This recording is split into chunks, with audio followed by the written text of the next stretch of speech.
আসসালামু আলাইকুম ওরহমতুল্লাহি ওবারাকাতুহু। আলহামদুলিল্লাহি রব্বিল আলামিন আসসালাতু ওয়াসসালামু আলা আশরাফিল আম্বিয়া ওয়াল মুরসালিন ওয়া আলা আলিহি ওয়া সাহবিহি আজমাইন। যেখান থেকে যিনি দেখছেন ও শুনছেন প্রত্যেককে স্বাগত জানাচ্ছি। রমজান মুবারক।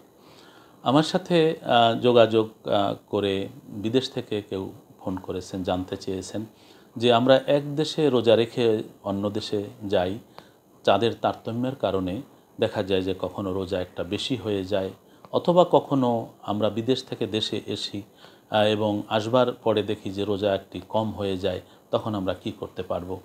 আসলে এটি একটি আমাদের বাস্তব জীবনের সমস্যা। ধরুন বাংলাদেশ থেকে কেউ রোজার মাসে সৌদি আরব গিয়েছেন, যেখানে তিনি দীর্ঘদিন থাকবেন। তো এখানে সাধারণত রোজা শুরু করা হয়েছে সৌদি আরবের পরের দিন। অতএব কোনো কারণে যদি তিনি চলে যান সৌদি আরব বা আরব দেশে বা অন্য দেশে, সেখানে গিয়ে তিনি রোজা রাখলেন যারা রোজা শুরু করেছে আগের দিন থেকে, এবং রোজা হলো 29টি, তারপর ঈদ হয়ে গেল, তখন দেখা যাবে যে ওই ব্যক্তির রোজা হয়ে গেল 28টি। এখন তিনি কি করবেন?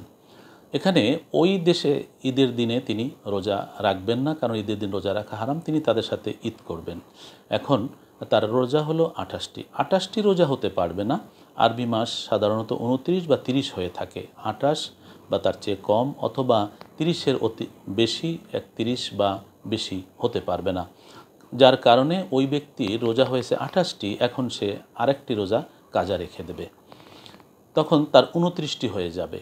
ঠিক অনুরূপভাবে যদি সৌদি আরব থেকে রোজা শুরু করেছেন, তিনি বাংলাদেশে এসেছেন, এখন বাংলাদেশে এসে তিনি ঈদের দিন দেখলেন যে তার রোজা একটা বেশি হয়ে গেল, কারণ বাংলাদেশে দেখা গেল 29টি রোজা হয়ে গেছে, তার রোজা হয়ে গেছে 30টি।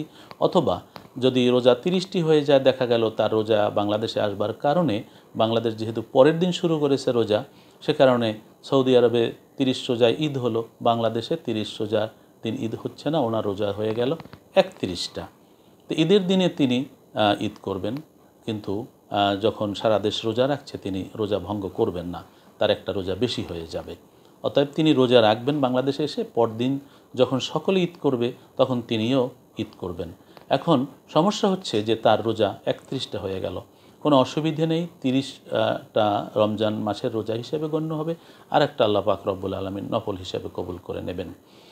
আরও কিছু সমস্যা হয় বিদেশে যাবার ক্ষেত্রে, যে দেশ থেকে তিনি রওনা হয়ে গেলেন, এখন প্লেনে থাকা অবস্থায় তার ইফতার করা লাগবে।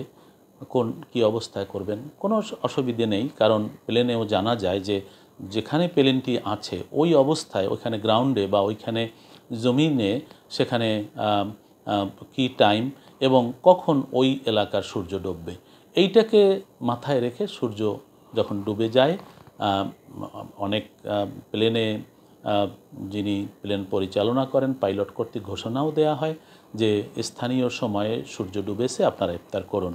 অতএব কোনো অসুবিধে নেই। সে কারণে বলছি যে যারা বিদেশে যান তারা দ্বন্দ্বে পড়েন, রোজা একটি কম হয়ে গেল, বেশি হয়ে গেল, কি করবেন? যে দেশে যাবেন, যে দেশে ঈদ হবে আপনার, সেই দেশের সময় অনুযায়ী আপনি ঈদ করবেন। রোজা একটি কম হয়ে গেল, অর্থাৎ রোজা যদি 29টির কম হয়, তা আপনি রেখে রোজা পূর্ণ করবেন কাজা হিসেবে, আর যদি বেশি হয়ে যায় সেটা নফল হিসেবে আদায় হয়ে যাবে। আল্লাহ পাক রব্বুল আলামিন আমাদের দিন পালন কবুল করুন এবং আমাদেরকে সঠিকভাবে দিন পালনের তৌফিক দিন।